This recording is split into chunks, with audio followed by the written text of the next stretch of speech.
Ya, Assalamualaikum warahmatullahi wabarakatuh. Uh, uh, uji suara sikit boleh? Boleh, boleh. Boleh dengar ke? Ada masalah sikit ada saya punya device. Sebentar. Okey. Tapi Jeb punya suara dengar jelas. Jelas Suara dengar. Okey, bagus bagus. Kamu Okey. pas kat. Okey. Assalamualaikum warahmatullahi wabarakatuh. Alhamdulillah nahmaduhu wa nasta'inu wa nastaghfiruh wa natubu ilaih. Asyhadu an la ilaha illallah wahdahu la syarika lahu wa asyhadu anna Muhammadan abduhu wa rasuluhu amma ba'd. Kepada semua hadirin dan hadirat sekalian yang mendengar sesi ini melalui pautan StreamYard, hadirin hadirat sekalian, pada malam ini alhamdulillah kita dapat berkumpul bersama untuk meneruskan sesi pengisian perjuangan agenda agensi dan institusi untuk Angkatan Bela Islam Malaysia. Pada malam ini kami daripada tim perubatan lah yang di bawah ABIM yang akan dimulakan daripada perintis awal Dato' Ishak bin Mas'ud. Kini beliau seorang gastroenterologis, pegawai pakar bidang usus dan juga pengarah Hostel Al-Islam, dan akan disusul oleh Dr. Saifullah, Dr. Muhammad Saifullah Al-Hadi, pakar ortopedik, konsultan, pakar perunding ortopedik di Hostel Sungai Petani, dan kemudian Dr. Shahrizal Azwan yang kini bertugas penuh masa di Muslim Relief Agency. Mereka ini adalah antara susu galur saya kira yang menggerakkan agenda perubatan dan kesihatan untuk Angkatan Bela Islam Malaysia, dan kini agenda itu disambung kepada saya sebagai pewaris kepada mereka ini. Saya Dr. Zafri, bertugas sebagai pakar kanak-kanak di Hostel Sendang. Dan selamat datang, Assalamualaikum semua, Dr. Ishak, Dr. Saifullah dan Dr. Azwan. Untuk memulakan bicara, saya nak benda ni, benda yang agenda kesihatan ni agenda yang bukan saya kata teras, bukan dia katakan teras bagi ABIM sebenarnya, tetapi ABIM sebagai satu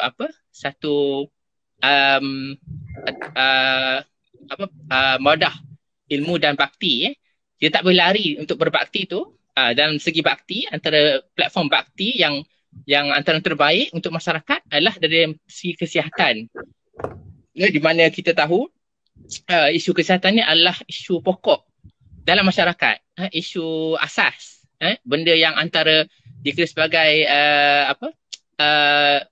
needs, antara benda yang perlu, sangat mendesak untuk masyarakat umum. Jadi di mana di sini ABIM boleh mainkan peranan, dan kami daripada golongan dalam fraternity dan keluarga perubatan ini yang mengambil menghayati aspirasi dan misi ABIM, memang ingin menjayakan agenda ABIM sebagai wadah ilmu dan bakti dalam dari aspek perubatan. Agenda ini dimulakan awal sebelum saya lahir lagi sebenarnya. Jadi saya ingin nak menjemput Dr. Ishak bin Mas'ud sebagai perintis awal untuk kegiatan ABIM dalam bidang perubatan yang masa sampai sekarang kita namakan Biro Kesihatan ABIM, satu sayap kecil bawah ABIM, tapi mempunyai peranan yang saya kira signifikan dan besar dalam Angkatan Bela Islam. Saya jemput Dr. Ishak. Assalamualaikum warahmatullahi wabarakatuh. Terima kasih Dr. Jeb, Dr. Azwan, Dr. Saifullah dan rakan-rakan sekalian. Pertama sekali, Alhamdulillah, saya mengucapkan kesyukuran ke Allah Subhanahu Wa Taala diberi kesempatan untuk bersama-sama pada malam ini berkongsi sedikit pengalaman yang agak panjang tu ya. Jadi saya rasa sebab agak terbuka malam ni, jadi saya pergi kepada sejarah sikit kerana saya mula aktif secara indirect dengan ABIM ini semasa saya di Australia. Semasa belajar di Perth, Western Australia dari tahun 1978 ya, dengan Afamsa. Jadi kita ada close link dengan ABIM dan ramai di antara pemimpin ABIM yang telah dijemput datang ke Perth. Saya juga sebagai Presiden ataupun mengetuai Islamic Society Western Australia, Persatuan Pelajar-Pelajar Australia Barat pada masa tersebut. Jadi sejak belajar di sana, jadi saya sering ke Yayasan Anda, ABIM Pusat di Jalan Pantai Baru, dan selalu menghadiri program-program Afamsa dan ABIM di sana. Dan sampai saya balik pada tahun 1983, saya bekerja houseman di Melaka dan bertemu dengan rakan-rakan ABIM. Dan bersama dengan Ustaz ABIM, terutama Cikgu Sidik lah ya, yang duduk jiran dengan saya pada masa tersebut untuk setahun lebih. Dan kemudian saya berpindah ke UKM sebagai trainee lecturer, dan pada tahun 1986 saya ke UK untuk melanjutkan pelajaran MRCP dan juga gastroenterology. Dan setelah lulus pada tahun 1988 saya aktif kembali. Sebelum itu saya agak kurang aktif. Jadi saya aktif kembali dengan MISG di UK, menjadi setiausaha dan memang mengambil masa juga untuk bersama-sama rakan-rakan di sana di UK, bersama dengan Datuk Syarudin yang sekarang salah seorang daripada politician sekarang dan beberapa rakan-rakan yang lain yang senior. Jadi pada tahun tersebut, dan saya balik di Malaysia pada tahun 1989. Tetapi sebelum balik itu saya telah merancang atau memikirkan untuk menubuhkan Persatuan Doktor-Doktor Islam di Malaysia. Bertemu dengan beberapa Presiden Persatuan Doktor Muslim di UK, dan dah mendapat sedikit idea untuk menubuhkan persatuan tersebut. Jadi pada tahun 1989 saya balik sebagai pensyarah di Universiti Kebangsaan di Jalan Raja Muda, dan 1990 saya bersama dengan rakan-rakan Prof. Tahir menubuhkan Persatuan Doktor-Doktor Islam. Jadi saya dilantik sebagai Presiden pertama, dan kemudian pada tahun 1991 saya dilantik sebagai oleh rakan-rakan ABIM menjadi Ketua Biro Kesihatan ABIM yang pertama. Jadi itu satu tugas yang besar, yang berat, yang telah diamanahkan kepada saya, tapi saya rasakan tentulah ada sebab kenapa mereka melantik saya. Dan Alhamdulillah saya rasa dari segi penglibatan saya dengan ABIM pada masa itu, saya komited dengan ABIM. Saya rasakan itulah wadah yang sesuai untuk diri saya. Dengan secara ikhlasnya, saya rasa dari segi pendekatan ABIM yang sesuai dengan jiwa saya, dan Alhamdulillah saya rasa setelah diberi tugas sebagai Ketua Biro Kesihatan, jadi perancangan telah dimulakan, dan untuk melaksanakan satu program yang kita tahu bahawa program dakwah bilhal dalam aspek kesihatan. Jadi bermula dari situ sebagai seorang pensyarah, sebagai seorang Presiden Persatuan Doktor-Doktor Islam, juga Ketua Biro Kesihatan ABIM. Jadi memang satu tugas yang berat, dan Alhamdulillah dari situ saya telah merangka dengan rakan-rakan yang lain seperti Dr. Daud dan seterusnya ramai lagi untuk melaksanakan tugasan yang baru.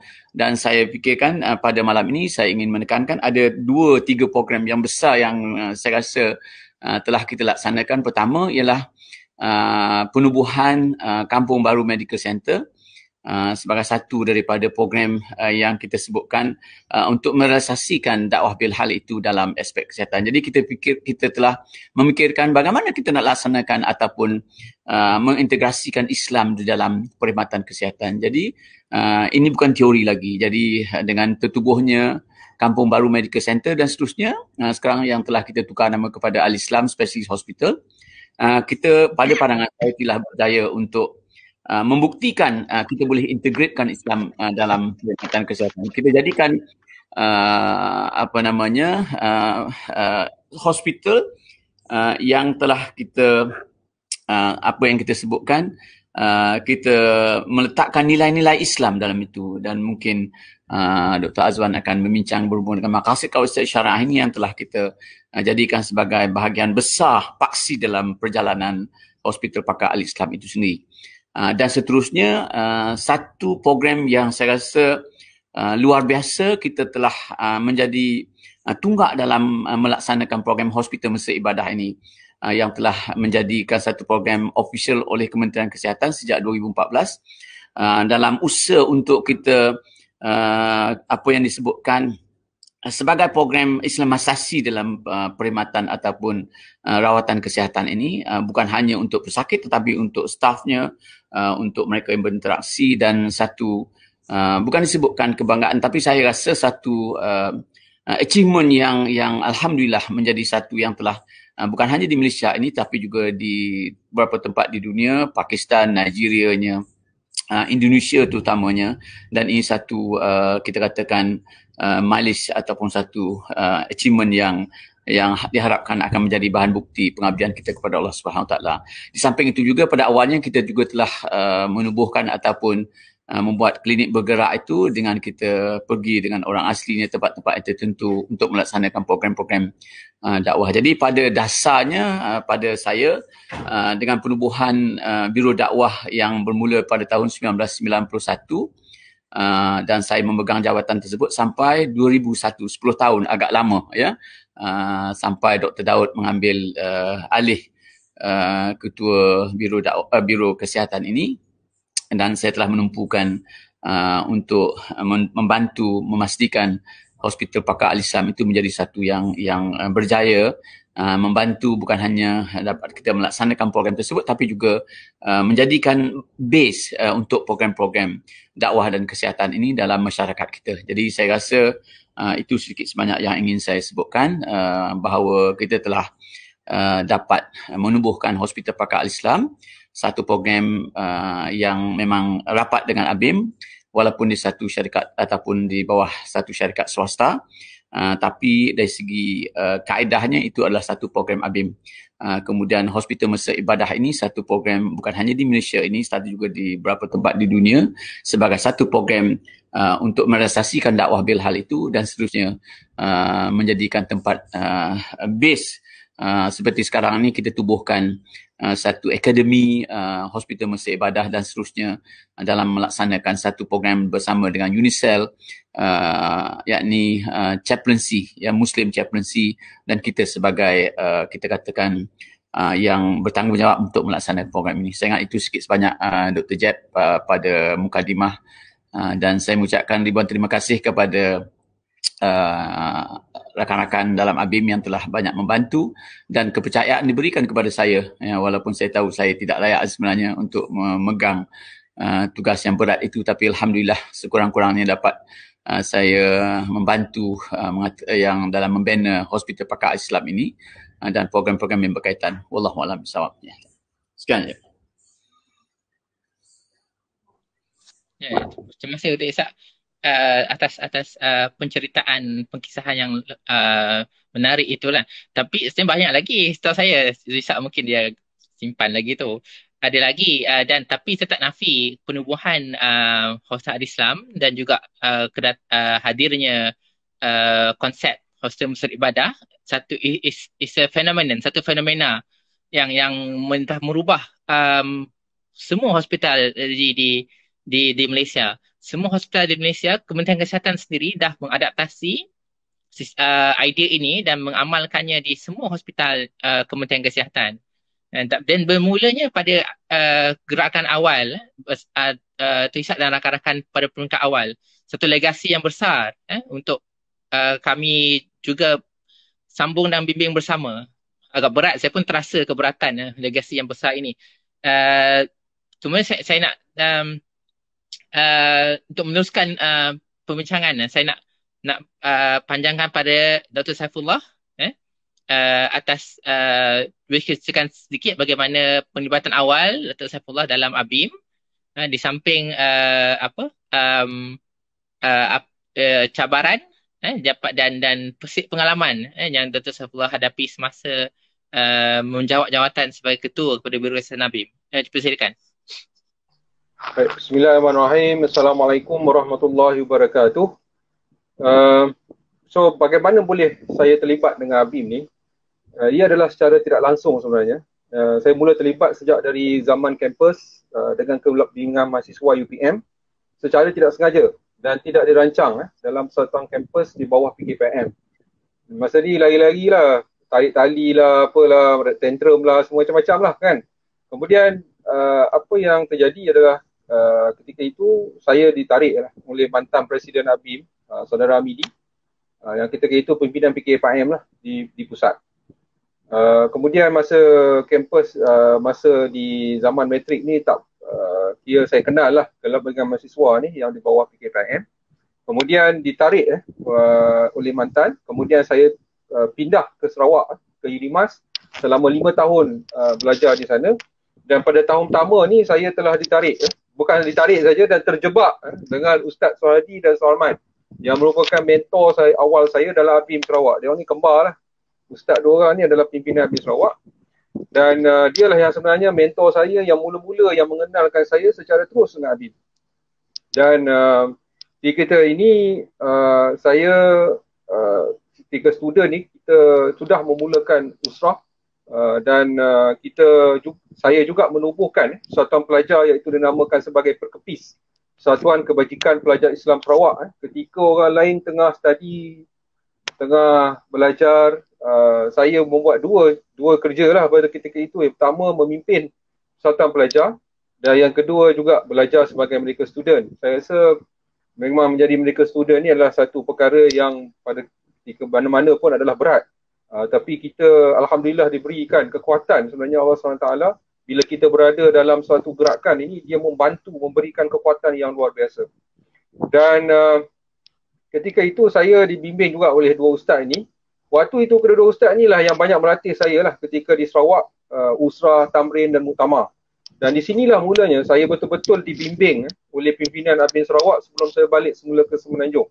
Saya dilatih untuk jadi seorang survivor dalam jemaah dan berdikari dari segi melaksanakan program dan juga kekuatan dalaman selama 5 tahun pengajian di Sarawak. Kemudian balik ke Semenanjung, sambung bersama ABIM di Seremban, setahun jadi housemate. Kemudian ABIM daerah, Wangsa Maju. Seterusnya saya menjawat sebagai biro di Atlantik sebagai Esko Biro Kesihatan ABIM Pusat, mengambil alih daripada Dr. Daud bin Sulaiman. Dr. Daud pegang 10 tahun, saya pegang lebih kurang 7 tahun. 6 tahun. Tahun 2005 saya dilantik lah sebagai Esko Biro Kesihatan ABIM Pusat. Masa tu adalah presidennya adalah Saudara Yusri Muhammad. Dan saya sempat dengan dua orang presiden lah. Saudara Yusri Muhammad dan juga Ustaz Muhammad Razak. Saya boleh kekal dalam dan terus komited dengan ABIM ni kerana beberapa faktor lah. Faktor pertama ni kerana 5 budayanya. Budaya menghayati ilmu, budaya menghayati amalan kerohanian, budaya menghayati amalan syura dan amal jema'i, budaya memahami isu-isu semasa dan budaya menghayati ruhul jihad fi sabilillah. Jadi faktor kedua saya tertarik dengan kepimpinan ABIM ketika itulah yang ada wow factors, yang begitu humble down to earth dan memahami jiwa anak muda akan tetapi begitu powerful dari segi keterampilan dan ada aura kepimpinan yang luar biasa. Dan faktor ketiga saya tertarik dengan ABIM ni adalah kerana organisasi ini membenarkan kita mengembangkan bidang yang kita ceburi iaitu kesihatan dalam kerangka Islam yang luas tanpa melimit atau membataskan dalam kerangka Islam yang sempit dan jumud. Selagi aktiviti dan program kesihatan yang dilaksanakan itu masih dalam kerangka Islam dan mengikut falsafah serta budaya ABIM, kita boleh explore dan melaksanakan ia. Dan faktor keempat adalah faktor pembelajaran dalam usrah. Ini membentuk jiwa saya dan memberi ilham serta inspirasi bagaimana nak bergerak dalam bidang kesihatan ini, membawa aspirasi fikrah ABIM dalam bentuk khidmat kesihatan untuk masyarakat Islam dan bukan Islam. Ini mahalnya gerakan ABIM ini di sini. Dan faktor kelima ialah ABIM mengajar saya tentang konsep pengurusan organisasi yang profesional, cekap serta bertahap. Dan berkenaan dengan program atau projek yang dirintis serta cabaran yang dihadapi pada masa itu, apa pengalaman saya menempuhnya. Apabila saya memegang peranan sebagai Ketua Biro Kesihatan ABIM selepas Dr. Daud Sulaiman, yang merupakan mentor yang terdekat saya lah. Pada tahun 2005 dia pengurusi, saya pernah jadi susah. Kemudian saya dilantik untuk memegang selepas Dr. Daud melepaskan jawatannya sebab umur 40 tahun ke atas, jadi saya pula kena ambil. Jadi cabaran pertama yang saya hadapi adalah untuk membina tim dan mengkaderisasi rakan seperjuangan di kalangan petugas kesihatan iaitu doktor, farmasis dan lain yang satu generasi dengan saya atau bawah saya untuk bersama-sama saya dalam menggerakkan BKA. Ini cabaran yang pertama. Ketika saya ambil tanggungjawab ni, saya hanya berdua saja dengan Dr. Azwan selaku user, saya dengan dia tengok toleh kiri, toleh kanan, tengok depan, tengok belakang, nak buat apa ni dengan kekuatan dua orang. ya dalam Exco Biro Kesihatan pada ketika itu. Tapi kerana apa ia berlaku juga kerana sebab kita ada jurang generasi yang jauh dengan pengurusi BKA selepas itu, iaitu Dr. Daud. 10 tahun saya ada gap. Dan memang susah juga nak yakinkan petugas kesihatan bersama ABIM ni sebenarnya. Tetapi macam seperti alien di kalangan manusia. Tapi Alhamdulillah, sepanjang saya menjadi Exco Biro Kesihatan ABIM, BKA kita berjaya melahirkan 11 kader doktor yang berkepimpinan dan berketerampilan dan menjadi AJK Biro saya serta sekarang kebanyakan sudah menjadi doktor pakar dan juga terlibat aktif dalam platform NGO humanitarian yang lain seperti MRA, GPM dan juga politik. Ada juga yang masuk politik ini anak-anak buah saya ni. Lain Dr. BKA juga telah melahirkan farmasis, dietitian dan kumpulan sokongan lain. Dan cabaran kedua adalah untuk menstrukturkan semula BKA dan menjadikan dia satu organisasi yang berfungsi dan tersusun. Semasa saya menerjui BKA ni, kita ada buat unit-unit lain yang bergerak secara aktif dan kita ada bendahari, ada timbalan, ketua BKA dan lain-lain. Kita juga mula menggerakkan kembali usrah perubatan bersama Hospital Pakar Al-Islam bersama Dr. Ishak dan mantan-mantan ketua Biro Kesihatan ABIM, dan kita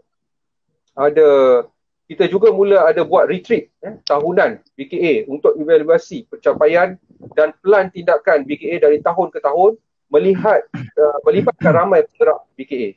Selain itu, sewaktu saya merajui BKA, kita juga telah melaksanakan program bantuan kemanusiaan perubatan dan bukan perubatan di lapangan secara sistematik dan bermodul. Saya dan tim BKA ketika itu telah menghasilkan modul latihan wirawan-wirawati bantuan kemanusiaan ABIM. Ini adalah satu-satunya manual yang masih saya ada dan saya pegang sampailah sekarang. Saya latih pula orang lain yang berada di Kedah ni dalam platform yang berbeza lah. Dan antara program lain yang kita buat, pemeriksaan kesihatan percuma untuk orang asli, program ikatan percuma, ini program favourite saya lah. Program latihan basic life support untuk komuniti, untuk orang awam. Dan BKA juga ketika itu pada tahun 2007 atau 2008 telah melahirkan satu skuad, dinamakan sebagai skuad prihatin ABIM, yang kemudiannya dikembangkan ke beberapa negeri, antaranya negeri Johor, negeri Perak. Dan skuad ini ditubuhkan sebagai komplement kepada BKA dalam bantuan non-medical yang bukan perubatan dan sokongan program perubatan kepada BKA di lapangan. Sebab kalau kita nak harapkan doktor-doktor dan juga nurses dan farmasis, kadang-kadang mereka ni agak sibuk. Jadi kita melatih sukarelawan-sukarelawan lain untuk menjadi support system, support group. Dan antara bantuan yang BKA dan skuad bantuan bencana telah bantu adalah banjir besar di Kedah. Di mana saya masih ingat sampai 4-wheel drive yang digunakan oleh skuad bantuan bencana ni dengan Yayasan Khalifah tu tenggelam dalam parit kerana disangka ada jalan, rupanya tak ada jalan. Tenggelam, gambar tu saya rasa boleh tengok ada. Dan BKA dan skuad bantuan bencana ABIM juga pernah terlibat dalam bantuan bencana semasa berlakunya runtuhan rumah kediaman di UK, di Ulu Kelang. Ketika itu saya masih ingat kita membawa turun pesakit dari helikopter di sekolah Ulu Kelang dan kemudian merawat pesakit di bilik sekolah tersebut sebelum dihantar ke hospital. Ketika juga yang ada ialah kita dan PBSM sahaja untuk medical team. Jadi itu antara pengalaman lah dan juga rintangan yang saya hadapi untuk kita gerakkan Biro Kesihatan ABIM pada zaman dan era saya. Wallahualam. Assalamualaikum. Okay. Terima kasih Tassullah atas perkongsian. Tak nafikan memang kontribusi ataupun penglibatan Tassullah memang membantu dalam pelanjutan pergerakan selanjutnya, dan skuad prihatin pun antara elemen yang masih bergerak sebagai kumpulan sukarelawan yang turut bergerak bersama ABIM dan akan harapnya akan boleh terus bergiat aktif. Saya nak sambung dengan Dr. Azwan juga sebagai penerus kepada Dr. Saifullah dari segi pergerakan kegiatan bersama dengan Biro Kesihatan ABIM dan juga mungkin sedikitlah berkenaan dengan tugasan ataupun agensi juga yang kita terlibat sama sekarang. Tuan-tuan silakan. Okay, bismillahirrahmanirrahim. Assalamualaikum warahmatullahi taala wabarakatuh. Sahabat saya, mentor saya, guru saya Dr. Ishak, sahabat saya Dr. Saifullah dan juga adik saya juga Zafri dan juga semua yang mendengar. Alhamdulillah, bersyukur kepada Allah SWT kerana kita dapat sama-sama pada hari ini untuk berkumpul untuk mendengar wacana separuh abad. Rasa tua dah tu sebenarnya separuh abad ni. Tapi yang separuh abadnya adalah Abim lah kot kan. Bukan kita. Ya, Dr. Saifullah belum separuh abad lagi kan. Jadi Belum kita lagi. sebenarnya kita sebenarnya bercakap tentang leadership dalam kepimpinan dalam bidang kesihatan ni, dan saya mendapat tugasan daripada Dr. Saifullah di sewaktu presiden kita waktu tu, saudara Amidi.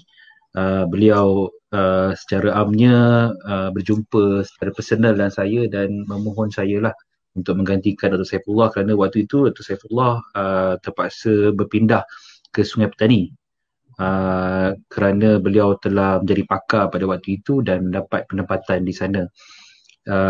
Sedikit tentang saudara Amidi ni, beliau adalah pembimbing saya lah sewaktu saya belajar di UIA dahulu. Untuk makluman, saya adalah pimpinan pelajar di sana, presiden pelajar selama beberapa penggal dan juga SRC untuk main campus. Jadi saya waktu itu pada awalnya approach oleh Dr. Azmi Ghazali lah.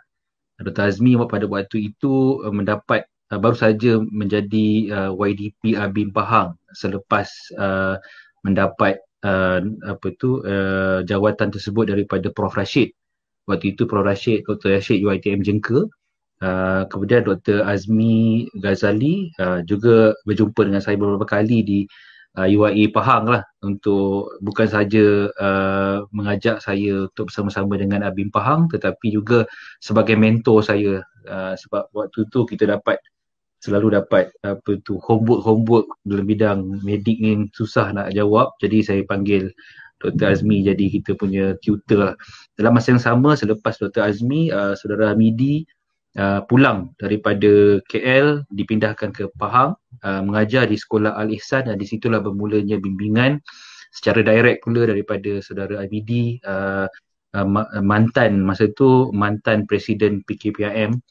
Dan kemudian kita tubuhkan kembali, kita bugarkan kembali ikatan. Pada waktu itu ikatan berkubur selama beberapa tahun sehingga ada waktu itu, saya tak silap saya, Ikatan Pahang waktu itu hampir ditarik balik pendaftaran kerana tidak menghantar laporan. Jadi saya ditugaskan untuk menghidupkan juga Ikatan Perkajian Islam Pahang. Pada waktu itu dipanggil Ikatan, sekarang dipanggil Ikatan Pelajar Islam Pahang. Itu ada sebenarnya Persatuan Anak Negeri Pahang.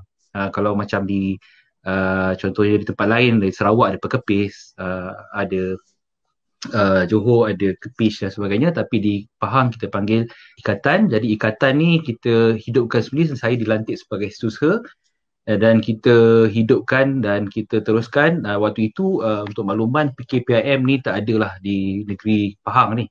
Kita tak ada dengar PKPIM, cuma kita tahu PKPIM ada di pusat. Jadi untuk program-program yang berkala tu kami ke Pahang, ke Kuala Lumpur untuk bertemu dengan sahabat-sahabat. Masa tu pimpinan saudara Ashraf Wajdi, doktor sekarang. Jadi di situ saya mula berkenalan dan juga semakin aktif dalam Abim Ikatan dan juga seterusnya. Selepas itu saya bertugas di Hospital Kuala Lumpur dan bertemu Dr. Saifullah di hospital yang sama, dan kita datang usrah lah lepas tu, dan kemudian itulah selepasnya sejarah kepada saya dan juga kepada teman-teman. Jadi dalam masa yang sama juga tidak saya lupakan pembimbing saya iaitu Dr. Ishak, di mana saya bertugas selepas daripada hospital Kuala Lumpur. Saya bersama-sama join dengan Hospital Pakar Al-Islam Kampung Baru, dan saya kekal bersama Al-Islam selama 10 tahun lah, lama sebenarnya, sampai dapat anugerah yang jaizah tu, yang 10 tahun tu daripada Abim, sehingga 2 tahun lepas, di mana saya diminta untuk bersama-sama dengan MRA untuk kita teruskan perjuangan di MRA.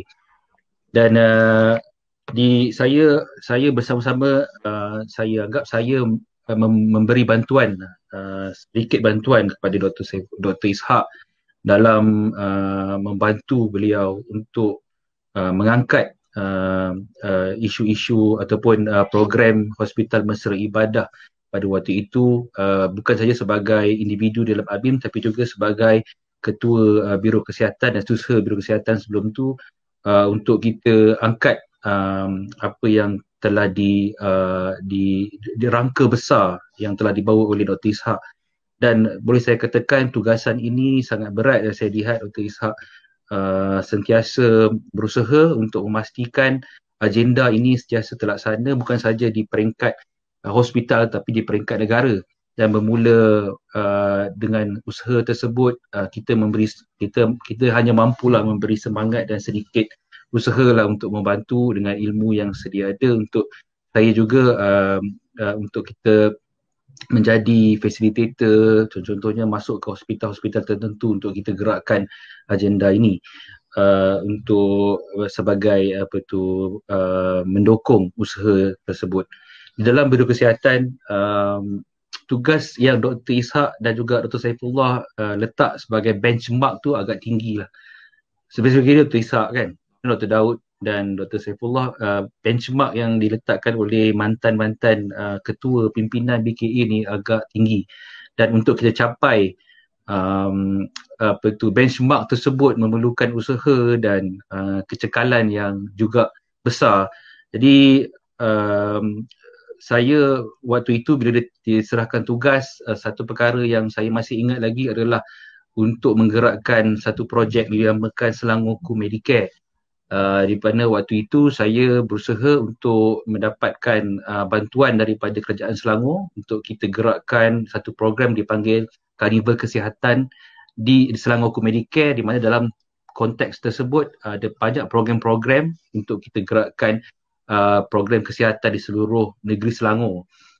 Pada waktu itulah kita mendapat sumbangan sebuah van daripada Kerajaan Negeri Selangor dan juga sebuah Hilux yang sekarang ni masih ada, yang masih ada di pejabat Ahli Islam satu dan juga di SAP, Sekretariat ABIM Pusat.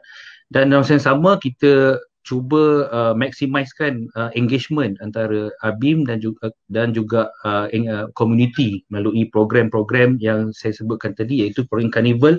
Dalam itu sebenarnya kita packagekan, selain daripada program kesihatan semata-mata, kita gabungkan dengan program lain seperti program dipanggil Mawaddah Warahmah, di mana kita jumpa dengan ibu bapa, kita ajar tentang keluarga, dan juga kita ada program untuk anak-anak tentang reproduktif kesihatan, dan juga kita ada program sukan nikah, di mana di sini kita bukan saja ada engagement yang sekadar permainan, sukan nikah dan sebagainya, tapi kita ada juga input yang kita bagi. Contohnya pada waktu malam kita adakan program peduli umat, kita jemput GPM, wakil GPM juga Malaysia Lifeline untuk mengajar, beritahu kepada rakyat, kepada orang yang menghadiri tersebut tentang usaha-usaha yang dijalankan oleh ABIM dalam konteks kita menyampaikan dakwah bilhal ni, termasuk bantuan kemanusiaan dalam negara dan juga di luar negara.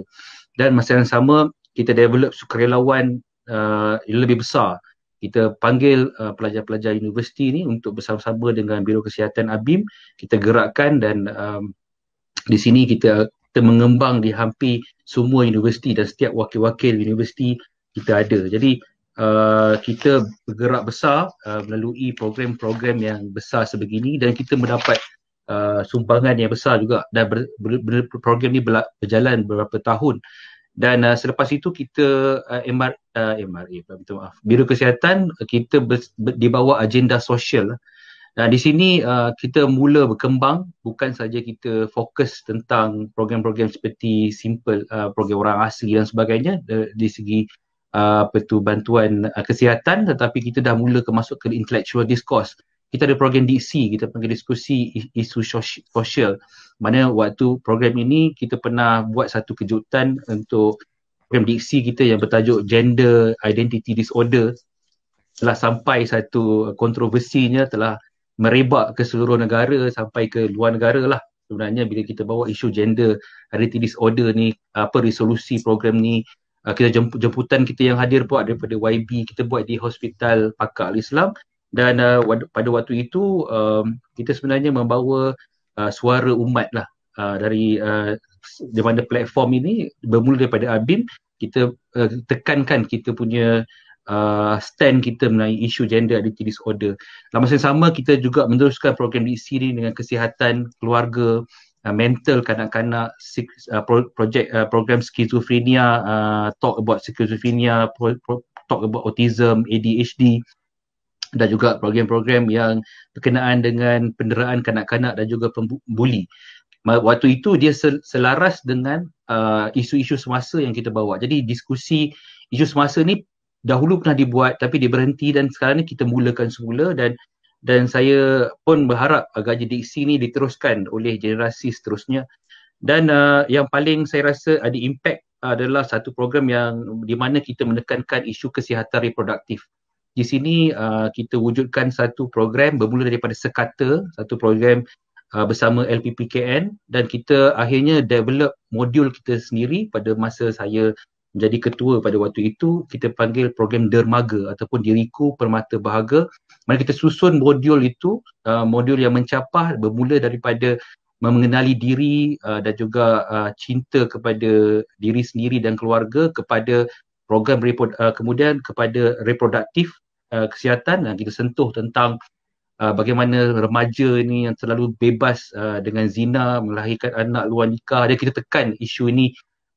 Dan juga yang ketiga lah takrobuz zina. Dari modul ini kita rangkumkan dan kita bawa, kita angkat ke atas, dan akhirnya kita lihat dia dilaksanakan di seluruh negara.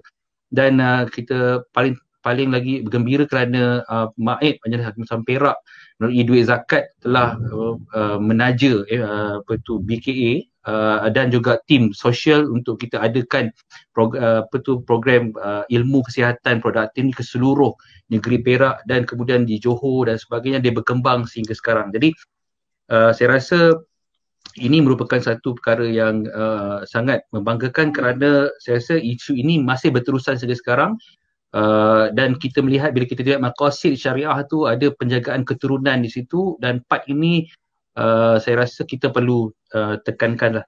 Kemudian kita ada program Kamar, program keluarga mawaddah warahmah, peranan ibu bapa. Dalam masa yang sama kita bawa sekali isu peranan bapa dan peranan keluarga, bagaimana untuk kita meneruskan keharmonian dalam keluarga, dan kemudian literasi undang-undang keluarga.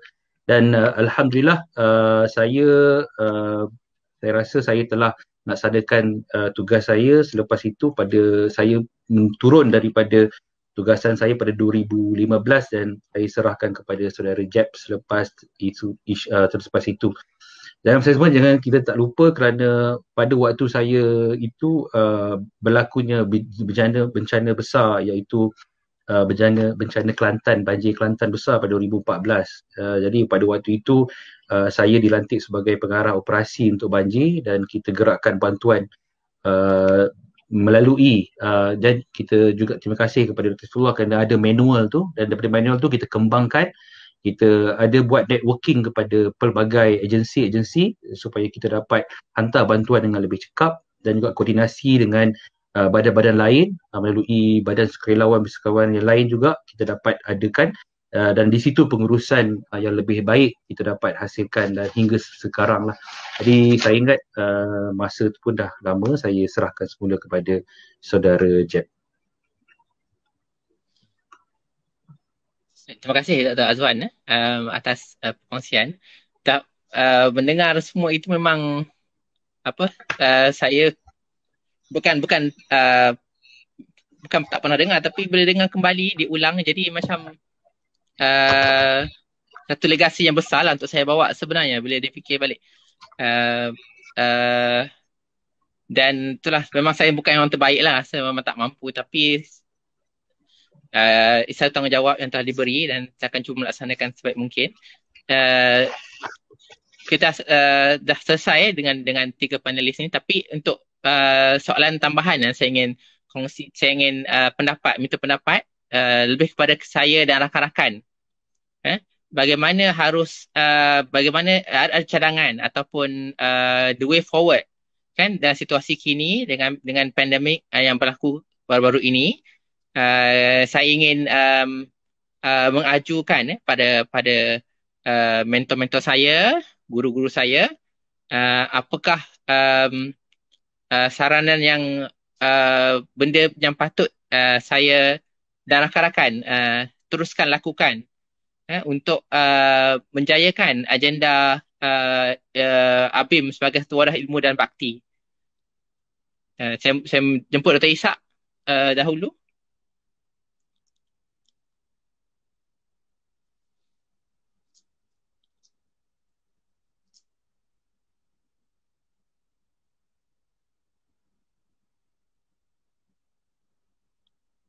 Baik, Dr. Ishak. Kita kena banner balik Biro Kesihatan itu dengan program, kerana saya rasa kita tidak boleh bekerja dengan program kita yang banyak idea. Kita banyak idea, kita banyak resources juga, tetapi kalau kita tidak dapat mengembeling ramai para petugas kesihatan, doktor dan juga non-medical ataupun allied science untuk melaksanakan, dan agak susah kita akan berkembang. Jadi itu pertama, dan program kita banyak, dan pada pandangan saya dengan kehadiran Hospital Pakar Al-Islam itu sebagai asas, pada saya itu sebagai asas, ataupun kita katakan ada base, bukan asas, base untuk kita melaksanakan banyak program. Jadi secara dasarnya hospital itu dibina atas sebagai base untuk kita berdakwah dalam konteks kesihatan, sama ada kesihatan secara physical, mental, psychological dan of course spiritual, dan kita jadikan itu sebagai base untuk kita berkembang. Dan insyaAllah saya rasa kita kena mantapkan lagi, dan banyak yang kita boleh menyumbang kepada masyarakat, kerana kita tahu kita dalam kaedah pendekatan kita yang pertengahan. Jadi saya ingat itu sedikit sebanyak, dan ialah kena lihat kembalilah, kita kena muhasabah balik untuk sama-sama kita pergi ke depan. Mungkin kita kena panggil balik rakan-rakan yang telah bersama kita sebelum ini, yang telah menjadi so-called important person. Dia memegang jawatan yang besar di luar sana, di dalam Kementerian Kesihatan. Jadi kita mesti kembali panggil mereka balik. Mereka boleh menyumbang, dan harapannya insya-Allah jadi kita bersama-sama, walaupun ABIM umur 40 tahun, tapi dalam konteks ini saya rasa itu tidak relevan. Yang pentingnya adalah jiwa untuk menyumbang kepada masyarakat. Walaupun umur 60, saya pun dah 60-an lah, 6 siri sudi. Jadi tak semestinya saya tidak bekerjasama dengan ABIM. Jadi semua macam tu, kita harapkan semua. Kita mungkin, mereka mungkin dari segi penglibatannya mungkin tidak seperti dahulu, tapi tentulah mereka ada semangatnya, kesedarannya, dan telah melalui latihannya, tarbiyahnya, dan diharapkan kita dapat bersama-sama membantu kita katakan melaksanakan program dakwah bil hari ini dalam bermacam-macam aspek dalam masyarakat kita. Sehingga itu sedikit sebanyak Jeb, Allahuakbar. Dr. Azwan, untuk saya dan rakan-rakan, sekadar Hello. Doktor. Okey. Siapa ada ke? Ada. Bawa masuk. Siapa kita bagi dalam azan dulu? Azan, okey. Okey, terima kasih Jeb. Pertama sekali kita kena kembali kepada objektif tubuhan kita ni, di mana kita ni merupakan satu platform untuk menyediakan satu kumpulan dalam bidang perubatan, khususnya kepada doktor, farmasi dan juga mungkin pakar gigian, bidang perubatan, di mana dalam situ kita menggerakkan bantuan kepada umat. Dalam masa yang sama kita instill Islamic knowledge dan juga orang kata persekitaran Islam dan pemikiran fikrah kepada mereka. Tapi adakah kita telah mencapai objektif ni, dan adakah kita buat benda tu? Saya risau kalau misalnya benda tu tidak berjaya. Seperti saya pernah sebutkan, kita ada ramai adik-adik yang baru habis belajar daripada luar negara dan dalam negara.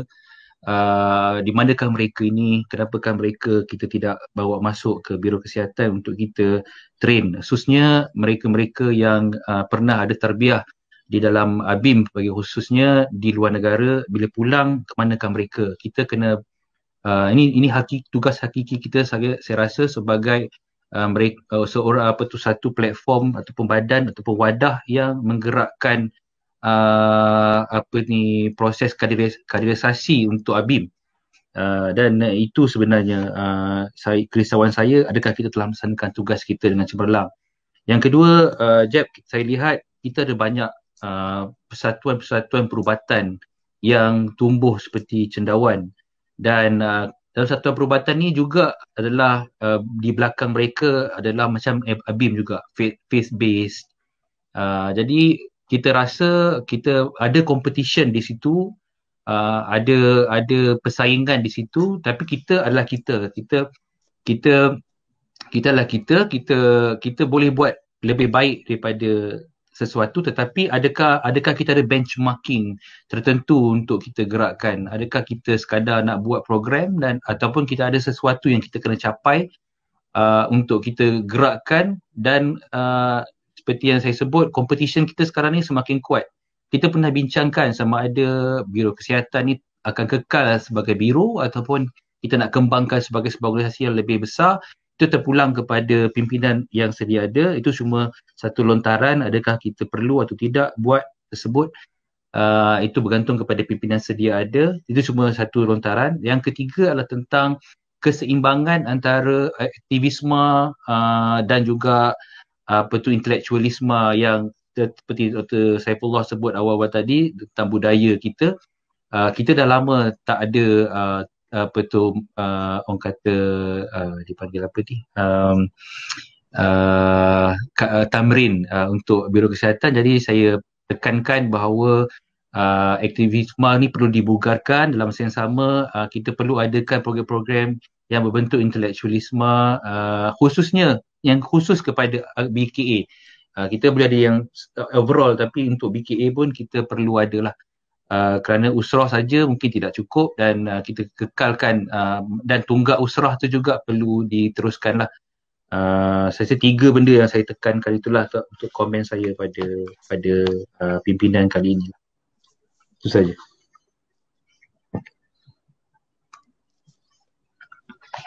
Ada saranan, cadangan untuk the way forward ke mana harus kita tuju ataupun apa jangkakan akan datang untuk kita tempuhi?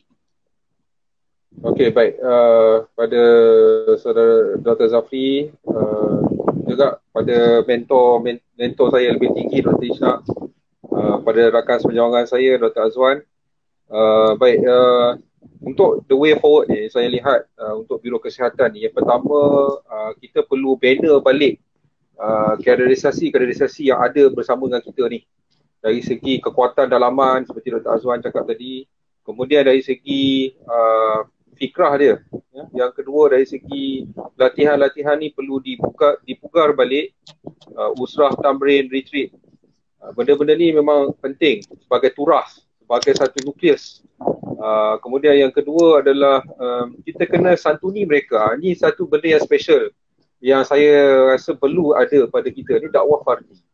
Di mana kita kena identify adik-adik kita ni, mana yang ada potensi yang baik, yang bagus, kita didik dia secara personal.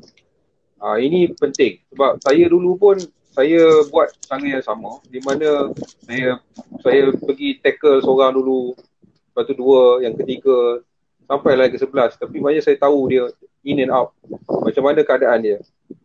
Dan ini yang saya rasa paling mujarab lah untuk kita latih pelapis kita, kader kita, supaya apa yang kita ada, apa yang kita rasa, apa yang ada dalam ABIM ini, kita dapat salurkan secara direct dengan orang tersebut.